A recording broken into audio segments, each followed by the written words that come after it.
Chapter 20. I won't go home. You can't make me. Jonas sobbed and shouted and pounded the bed with his fist. Sit up, Jonas, the giver told him firmly. Jonas obeyed him, weeping, shuddering. He sat on the edge of the bed. He would not look at the giver. You may stay here tonight. I want to talk to you, but you must be quiet now while I notify your family unit. No one must hear you cry. Jonas looked up wildly. No one heard that little twin cry either. No one but my father. He collapsed in sobs again. The giver waited silently. Finally, Jonas was able to quiet himself, and he sat huddled, his shoulders shaking. The giver went to the wall speaker and clicked the switch to on. Yes, receiver, how may I help you? Notify the new receiver's family unit that he will be staying with me tonight for additional training. I will take care of that, sir. Thank you for your instructions, the voice said. I will take care of that, sir. I will take care of that, sir, Jonas mimicked in a cruel, sarcastic voice. I will do whatever you like, sir. I will kill people, sir. Old people, small newborn people. I'd be happy to kill them, sir. Thank you for your instructions, sir. How may I help? He couldn't seem to stop. The giver grasped his shoulders firmly. Jonas fell silent and stared at him. Listen to me, Jonas. They can't help it. They know nothing. You said that to me once before. I said it because it's true. It's the way they live. It's the life that was created for them. It's the same life that you would have had you not been chosen as my successor. But he lied to me, Jonas wept. It's what he was told to do, and he knows nothing else. What about you? Do you lie to me? Jonas almost spat the question at the giver. I am empowered to lie, but I have never lied to you. Jonas stared at him. Release is always like that? For people who break the rules 3 times? For the old? Do they kill the old, too? Yes. It's true. And what about Fiona? She loves the old. She's in training to care for them. Does she know yet? What will she do when she finds out? How will she feel? Jonas brushed the wetness from his face with the back of one hand. Fiona is already being trained in the fine art of release, the giver told him. She's very efficient at her work, your red-haired friend. Feelings are not a part of the life she's learned. Jonas wrapped his arms around himself and rocked his own body back and forth. What should I do? I can't go back. I can't. The giver stood up. First, I will order our evening meal. Then we will eat. Jonas found himself using the nasty, sarcastic voice again. Then we'll have a sharing of feelings? The giver gave a rueful, anguished, empty laugh. Jonas, you and I are the only one who have feelings. We've been sharing them now for almost a year. I'm sorry, giver, Jonas said miserably. I don't mean to be so hateful. Not to you. The giver rubbed Jonas's hunched shoulders. And after we eat, he went on, we'll make a plan. Jonas looked puzzled. A plan for what? There's nothing. There's nothing we can do. It's always been this way. Before me, before you, before the ones who came before you. Back and back and back, his voice trailed the familiar phrase. Jonas, the giver said after a moment, it's true that it has always been this way for what seems forever, but the memories tell us that it has not always been. People felt things once. You and I have been a part of that, so we know. We know that they once felt things like pride and sorrow and love, Jonas added, remembering the family scene that had so affected him. And pain, he thought again of the soldier. The worst part about holding the memories is not the pain, it's the loneliness of it. Memories need to be shared. I've started to share them with you, Jonas said, trying to cheer him. That's true, and having you here with me over the past year has made me realize that things must change. For years, I felt that they should, but it seemed so hopeless. Now, for the first time, I think there might be a way, the giver said slowly, and you brought it to my attention. Barely, he glanced at the clock, 2 hours ago. Jonas watched him and listened. It was late at night now. They had talked and talked. Jonas sat, wrapped in a robe belonging to the giver, the long robe that only elders wore. It was possible what they had planned, barely possible. If it failed, he would very likely be killed. But what did it matter? If he stayed, his life was no longer worth living. Yes, he told the giver, I'll do it. I think I can do it. I'll try anyway. But I want you to come with me. The giver shook his head. Jonas, he said, the community has depended all of these generations back and back and back on a resident receiver to hold their memories for them. I've turned over many of them to you in the past year, and I can't take them back. There's no way for me to get them back if I have given them. So if you escape, once you are gone, and Jonas, you know that you can never return. Jonas nodded solemnly. It was the terrifying part. Yes, he said, I know, but if you come with me... The giver shook his head and made a gesture to silence him. He continued, if you get away, if you get beyond, if you get to elsewhere, it'll mean that the community has to bear the burden themselves of the memories you have been holding for them. I think they can, that they will acquire some wisdom, but it will be desperately hard for them. When we lost Rosemary 10 years ago and her memories returned to the people, they panicked, and those were such few memories compared to yours. When your memories return, they'll need help. Remember how I helped you in the beginning, when the receiving of memories was new to you?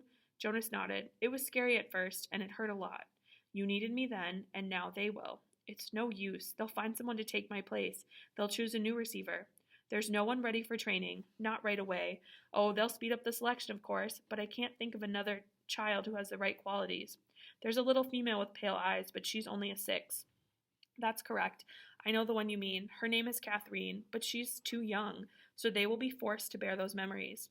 I want you to come, Giver, Jonas pleaded. No, I have to stay here, the Giver said firmly. I want to, Jonas. If I go with you and together we take away all of their protection from the memories, Jonas, the community will be left with no one to help them. They'll be thrown into chaos. They'll destroy themselves. I can't go. Giver, Jonas suggested, you and I don't need to care about the rest of them. The Giver looked at him with a questioning smile. Jonas hung his head. Of course they needed to care. It was the meaning of everything. And in any case, Jonas, the Giver sighed, I wouldn't make it. I'm very weakened now. Do you know that I no longer see colors? Jonas's heart broke. He reached for the Giver's hand. You have the colors, the Giver told him, and you have the courage. I will help you have the strength. A year ago, Jonas reminded him, when I had just become a 12, when I began to see the first color, you told me that the beginning had been different for you, but that I wouldn't understand. The Giver brightened. That's true. And do you know, Jonas, that with all your knowledge now, with all of your memories, with all you've learned, still you won't understand, because I've been a little selfish. I haven't given any of it to you. I wanted to keep it for myself to the last. Keep what? When I was just a boy, younger than you, it began to come to me, but it wasn't the seeing beyond for me. It was different. For me, it was hearing beyond. Jonas frowned, trying to figure that out. What did you hear? He asked. Music, the Giver said, smiling. I began to hear something truly remarkable, and it's called music. I'll give you some before I go. Jonas shook his head empathetically. No, Giver, he said. I want you to keep that, to have that with you when I'm gone.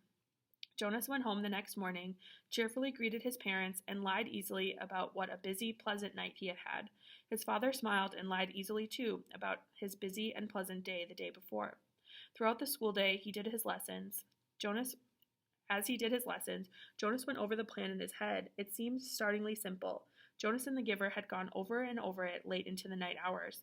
For the next 2 weeks, as the time for the December ceremony approached, the Giver would transfer every memory of courage and strength that he could to Jonas. He would need those to help him find the elsewhere that they were both sure existed. They knew it would be a very difficult journey. Then, in the middle of the night before the ceremony, Jonas would secretly leave his dwelling. This was probably the most dangerous part, because it was a violation of a major rule for any citizen not on official business to leave a dwelling at night. I'll leave at midnight, Jonas said. The food collectors will be finished picking up the evening meal remains by then, and the path maintenance crews don't start their work that early, so there won't be anyone to see me, unless, of course, someone is out on emergency business. I don't know what you should do if you are seen, Jonas, the Giver had said. I have memories, of course, of all kinds of escapes, people fleeing from terrible things throughout history, but every situation is individual. There's no memory of one like this. I'll be careful, Jonas said. No one will see me. As a receiver in training, you're held in very high respect already, so I think you wouldn't be questioned very forcefully. I'd just say I was on some important errand for the receiver. I'd say it was all your fault that I was out after hours, Jonas teased. They both laughed a little nervously, but Jonas was certain that he could slip away unseen from his house, carrying an extra set of clothing. Silently, he would take his bicycle to the riverbank and leave it there, hidden in the bushes, with the clothing folded beside it. Then he would make his way through the darkness on foot, silently to the annex. There's no nighttime attendant, the Giver explained. I'll leave the door unlocked. You simply slip into the room. I'll be waiting for you. His parents would discover when they woke that he was gone. They would also find a cheerful note from Jonas on his bed, telling them that he was going for an early morning ride along the river, that he would be back for the ceremony. His parents would be irritated but not alarmed. They would think him inconsiderate, and they would plan to chastise him later. They would wait, with mounting anger for him. Finally, they would be forced to go, taking Lily to the ceremony without him. They won't say anything to anyone, though, Jonas said, quite certain. They won't call attention to my rudeness, because it would reflect on their parenting. And anyway, everyone is so involved in the ceremony that they probably won't even notice that I'm not there. Now that I'm a 12 and in training, I don't have to sit with my age group anymore. So Asher will think I'm with my parents, or with you, and your parents will assume you're with Asher, or with me. Jonas shrugged. It will take everyone a while to realize that I'm not there at all. And you and I will be long on our way by then. In the early morning, the giver would order a vehicle and driver from the speaker. He visited the other communities frequently, meeting with their elders, and his responsibilities extended over all the surrounding areas, so this would not be an unusual undertaking. Ordinarily, the giver did not attend the December ceremony. Last year, he had been present because of the occasion of Jonas's selection, in which he was so involved, but his life was usually quite separate from that of the community. No one would comment on his absence or on the fact that he had chosen that day to be away. When the driver and vehicle arrived, the giver would send the driver on some brief errand. During his absence, the giver would help Jonas hide in the storage area of the vehicle. He would have with him a bundle of food, which the giver would save from his own meals during the next 2 weeks. The ceremony would begin, with all the community there, and by then, Jonas and the giver would be on their way. By midday, Jonas's absence would become apparent and would be cause for serious concern. The ceremony would not be disrupted. Such a disruption would be unthinkable, but searchers would be sent out into the community. By the time his bicycle and clothing were found, the giver would be returning. Jonas by then would be on his own, making his journey elsewhere. The giver, on his return, would find the community in a state of confusion and panic, confronted by a situation which they had never faced before, and having no memories from which to find either solace or wisdom. They would not know what to do and would seek his advice. He would go to the auditorium where the people were gathered still. He would stride to the stage and command their attention. He would make the solemn announcement that Jonas had been lost in the river. He would immediately begin the ceremony of loss. Jonas, Jonas, they would say loudly as they had once said the name of Caleb.